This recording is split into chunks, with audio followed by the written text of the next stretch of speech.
Hey Menardo Maniacs, welcome to this week's Monday Digs. And we're going to pick up this week's video up at Gainesville for Florida Hunt 10 weekend, part 2, with the two finds that we had at the end of last video. The great valve stem with the wing nut attached to it that Brad found.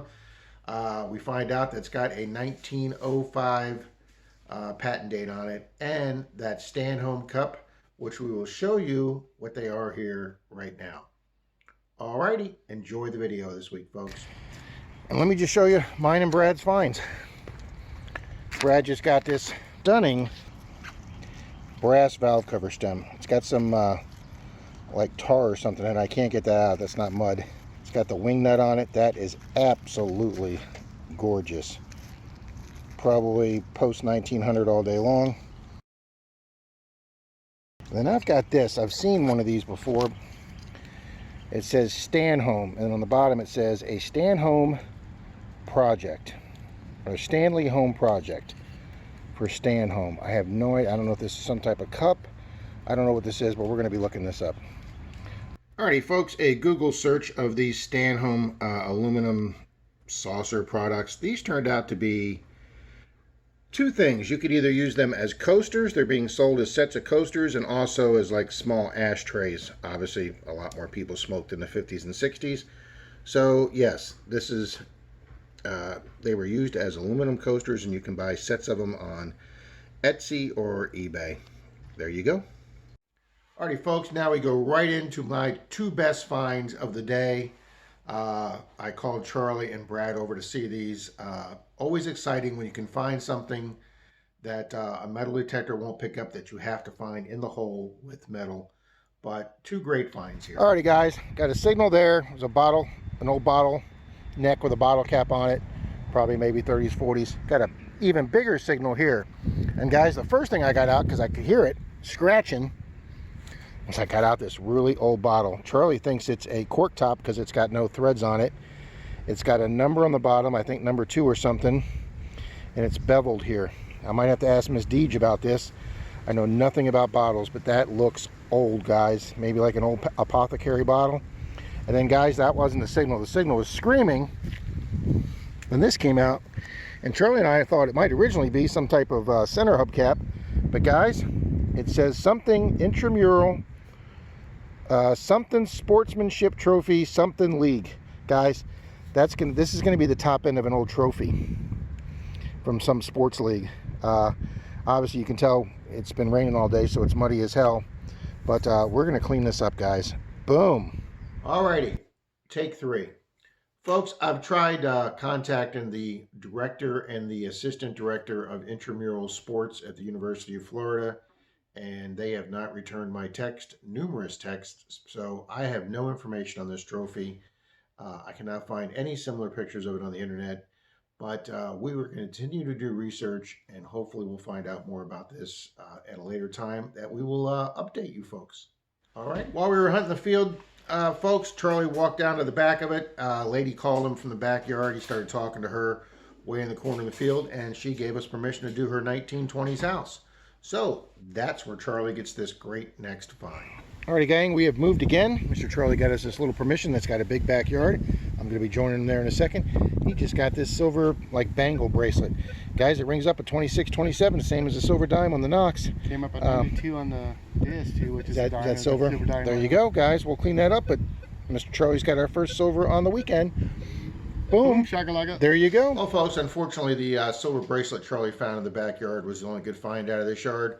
So it was getting late in the afternoon, so we started heading back to Charlie's hotel, which is where the follies began, because Rob and Denise spent quite a bit of time on the phone and still were not able to find me a hotel room, but we were hoping Charlie's room would have one, but that didn't work out. Well, gang, because Denise isn't with me and I'm by myself, I wing it a lot. I wouldn't do that if I was with Denise. Well, actually, yes, I have. But I'm by myself, and Charlie and Brad are across the street. Their hotel had no extra room, but the place across the street did. We're one step above extended stay homeless people hotel. Maybe that far above it. But I was able to finally get a room. We called 7 hotels up here in Gainesville. Apparently there's a a huge softball tournament going on at teams from all across the country. So rooms were sparse. So I do have a room to lay my head tonight. Getting ready to go to the Friday night meet and greet. All right.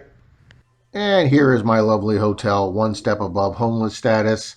The lobby that you can't enter because it's locked and you got to go through a caged window. The closed pool that didn't look that good. This is an example of a room that looked way better than mine. The only upgrade to the room was the shower. The rest of it looked like the 70s. My broken burnt orange drapes and my wonderful mid-century furniture. Well, gang, it's Saturday afternoon. I just had some lunch at Sonny's Barbecue, and I am in this old ground area park in the middle of a neighborhood of all 20s and 30s houses, right down the street from the lots and the permissions that Charlie and I got yesterday. But there's nothing but old houses around here. But my second signal on a 2425, I thought for sure was going to be a weed because it was deep, but it is an 82 Memorial. But we have high hopes for these grounds. Well, folks, after all the trash I've dug this weekend, I will be happy to take a clad quarter 1 inch below the surface. It's a state quarter, but I don't care. That's the nicest coin I found up here this weekend. Well, gang, check out the size of this oak tree covered in Spanish moss. Yeah, that's probably a 200-year-old oak tree. We're definitely on some old ground here. Alrighty, gang, the first find of the day that is not more modern. Guys, the cylindrical part of a cap gun. So that's going to be at least 50 to 75 years old, I'm thinking. Boom, that's a good sign. We shall continue onward. Alrighty, folks, we're on the tot lot section of the park and near the swing sets. Quarter number 2 for the day in this park, and this one's an eagleback. Boom. Well, gang, my weekend may have been made on this tot lot. Is this a silver smile? Maybe. Is this a gold smile? Possibly. It rang up a 10-11 grunt on the Knox. And I was like, that would be a gold signal on the beach. But I'm in the middle of the tot lot. But guys, something shiny just came out. Let me turn the phone around. There it is, guys. It was 4 or 5 inches deep. There it is.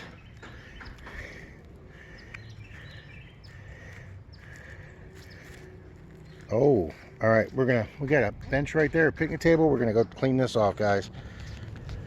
Well, gang, I was hoping to tell you that this was my first gold of the year and my first ring of the year, but that chunk right there is not on top. It's actually a chunk of the ring taken out, and there's just pot metal under it. It's not marked anything. I've cleaned it off a little bit using some saliva since my Monardo mist is in the car and my legs hurt way too much to walk all the way back to the car. But guys, that's ring number 1, probably gold plated. Looks like it has some age to it. It's got some feather there. I don't know if that's like a ladybug or I don't know, but guys, on a tot lot, possibly gold plated. Rob's first ring of the year, and the best, well, I don't know, that trophy thing's a pretty cool find, and the bottle's cool too, but let's just say another great find up here in Gainesville. Well, guys, I'm sitting here on one of the playground pieces here in the tot lot of this park. Guys, it is 69 degrees without a cloud in the sky, a cool breeze. I mean, seriously, February in Florida, it just doesn't get any better than this. Alrighty, gang, I'm sitting down here on the park bench taking a break. I just dug this on a bouncy mid-20 signal, and I was like, what is it? And then when I started walking to the bench here, I said, you know what? Maybe that's going to be a dust nut cover to a Ford valve model stem. And guys, that's exactly what it is. Let me get it cleaned up further, get it in the sun for you. There you go. Stand by.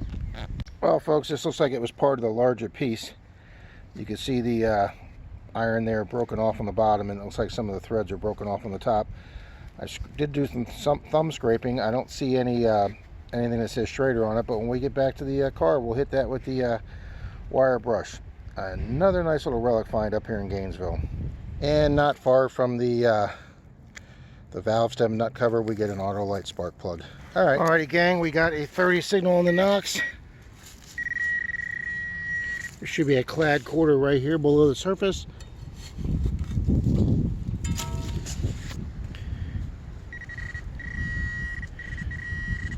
There it is. Boom.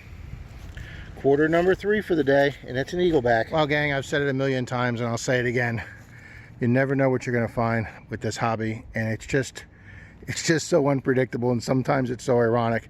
Guys, I'm right here at the exit to the park. There's my machine. There's the MERS over there, Marvin, the Mercedes over there. And I'm just getting ready to leave to go head to Florida Hunt 10 to meet with Mr. Charlie. And right there, guys, right there in the shade, I get a 2425, which should be a copper memorial or a dime. It says it was 1 inch down. I just used the tip of my shovel to flick it out. And guys, I got this bent penny that came out, flipped it over, and oh my gosh, there's not a memorial building on the back. There's a 1 cent with weedy leaves. Oh my gosh. As I'm leaving the park. So I now have an old coin, a relic, a bottle, and a ring. Pretty much the quadfecta of hunting 20s and 30s properties. All right, let's see if we can get a date. Looks like either a 1950 or a 56. We'll look closer later. All right, guys, I'm up here at Florida Hunt 10. There is Mr. Brad, Mr. Charlie, and Mr. John Ironman. There we go. All righty, guys, here is Brad's valve stem cover he's found, and we've cleaned it up quite a bit, and we've zoomed in with it with the phone, and it says Michelin across the top there, and then it's got a date on the bottom, right? It's got writing and a date on the bottom. Yeah, right there you can see where it says 05, guys. 023. Yeah, February 23rd, 05. So there's a 19-year-old relic, guys. Boom. Boom. That's right. Boom is right. In my line. Here we are under the tent, guys. The giveaways have started. We got a winner right there. Great turnout, guys. Weather's absolutely You're going to see this face a little bit later on. Alrighty, guys. They just gave away That's all right. the hard plastic sheet that John from Detector Warehouse sent Charlie and I. They just gave that away. And we're starting to give away metal detectors. This guy right here just won a Fisher F44. And they're giving away a, what are they giving away now? A Legend? 529. Oh, a Simplex. They're giving away Giving away a Simplex right now. Second of many detectors they're giving away. Well, gang, it's about 6:20 p.m. Saturday evening. Florida Hunt 10 just wrapped up. They actually gave away all the detectors and prizes on the final day and got it wrapped up on time. I'm starting my 110-mile drive home. So, guys, we will see you on Charlie's stream tonight at 9:45. I should be getting home just before that. Charlie's going to get the laptop set up at the computer. Another fun weekend, guys. All right, see you on the stream. Alrighty, guys, here I am in Denise's driveway at 9:10 p.m. 360-mile round trip to Gainesville and back. Alrighty. We'll see you for the wrap-up.